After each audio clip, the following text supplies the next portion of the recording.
The April issue of Downeast Magazine is now out, and it has a special focus. 1972, the year that changed Maine. Brian Kevin is the editor-in-chief, and he's with us again on 207. Nice to have you back here. So good to be here. Yeah. So this is a really intriguing theme that you have for this issue. How did you guys come up with it? What were you thinking? We like to cover history, been a part of the magazine for 70-ish years, but we don't like to do it in a way that's too maudlin or drippy with nostalgia, and we try to come up with these little themed packages. As we started kicking ideas around this last year and talking about events and happenings that seemed worth delving into and exploring like the significance of, so many of them seem to be around this period that we realized like it was kind of a turning point.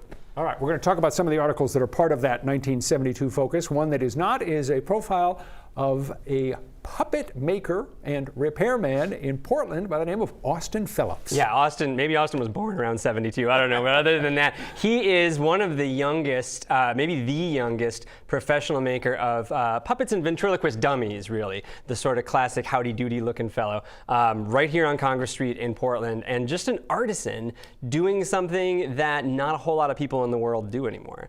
No, you saw the photos. The work is remarkable, and the photos are, you need to check out the photos, read the article. This is something probably you've never heard of, so it's interesting. And the level of craftsmanship that he brings to it as he describes his process and the way he fell into it young is pretty impressive. Let's turn to some of the events from 1972 that you guys say changed Maine.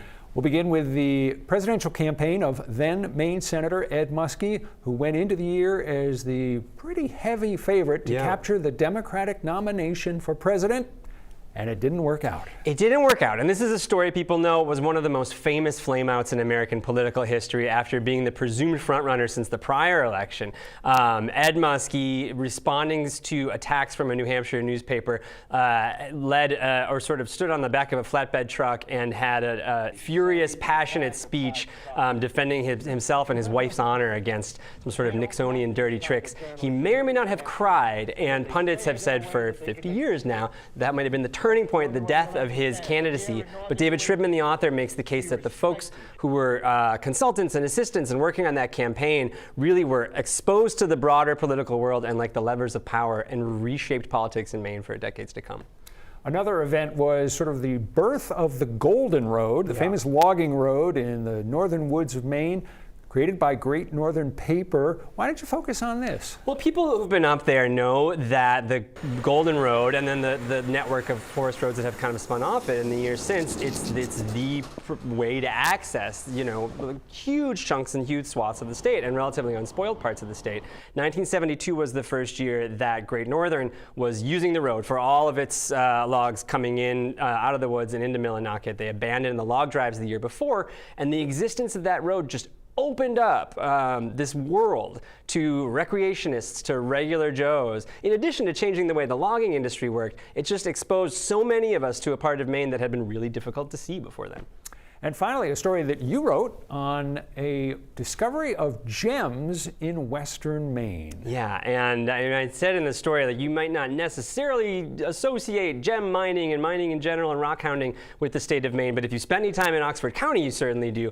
And the tourmaline bonanza on Plumbago Mountain, where these days there's a headline-making deposit of lithium, if people recognize the name, was on a scale that the people who will talk to you about it now still just shake their heads in awe. Ralph Pride from Cross Jewelers made the point that it actually sort of helped create a market for this gem tourmaline that now gem people care about and it's valuable. Back in the day, I think his line, he said people didn't even really know the word. He still knows of cutters 50 years later that are cutting gems from the 2 metric tons that were found at this time. So it just kicked off a whole mining boom. People still remember it. Nothing better than learning about the history we never knew of. Brian Kevin, thank you so much. All of those stories and more in the April issue of Downeast Magazine. Stick around, we're going to be back with more of 207 in just a moment.